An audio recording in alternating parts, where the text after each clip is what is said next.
దానికి ఇట్లా చెప్తున్నా. నేను ఒక అక్క అంది, ఎన్నడూ రావద్దు మా చర్చికి అంది. రాకపోతే నాకెందుకు, ఎవరి కోసం అన్న చెప్తూ ఉంటాడు కొన్ని కొన్ని మాకు సేవకులుగా.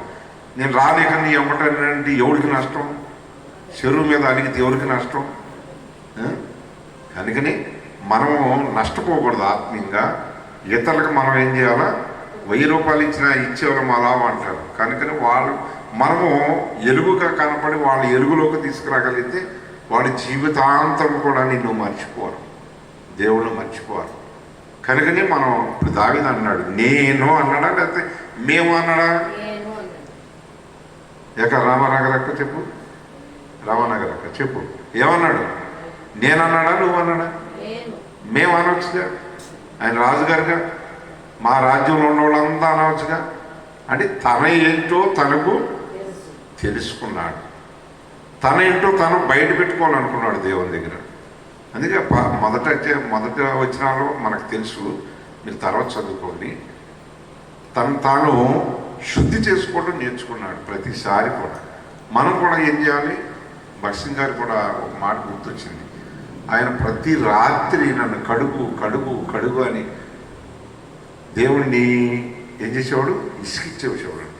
రోజున ఒక పేపర్ తీసుకొచ్చి ఇట్లా కడిగాను నిన్నంటే ఏమో ఇంకా ఉన్నాయేమో. అంటే దేవునికి ఆయన ఎంత దగ్గర సంబంధం కలిగి ఉన్నాడు. ఆయనే అంత దేవుణ్ణి అడిగాడంటే మనం ఎంత అనాలా? ఎంత పోగు చేసుకుంటున్నాం ఆన్లైన్కి రాకోకుండా, ఎన్ని వారకూడికలు పోగొట్టుకున్నాం, ఎన్ని సరి చేసుకోవద్దా? ఆన్లైన్లు పోగొట్టుకున్నాం, వారం కూడికలు పోగొట్టుకున్నాం, దేవుడు ఆశీర్వాదాన్ని పోగొట్టుకున్నాం.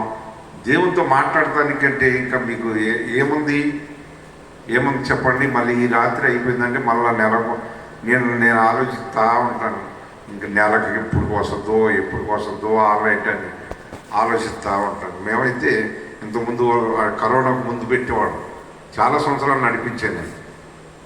చూడండి, ఎందుకంటే దేవుని పిల్లలమైన మనం శ్రద్ధాభక్తితో చేసినప్పుడే ఇంకొక ఆత్మ వెలిగించబడుతుంది, నువ్వు సరిచేయబడతావు, నీ ప్రభావం కూడా, దేవుని ప్రభావం నీలోకి రావడానికి అవకాశం ఉంది. నీలో ఉన్న చీకటి అనేది వెళ్ళిపోతానికి కారకులు ఎవరంటే నిన్ను నువ్వే సరి చేసుకోవాలి.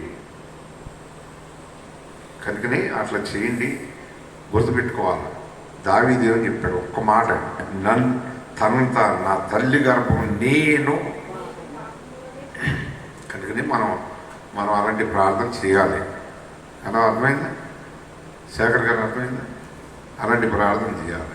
ఓకేనా? రెండవ వర్తమానంలో మనం వెళ్ళక ముందు పాట పాడుకుంటాం. అందరూ లేచి నిలబడి పాపం చాలాసేపు బట్టి కూర్చున్నారు.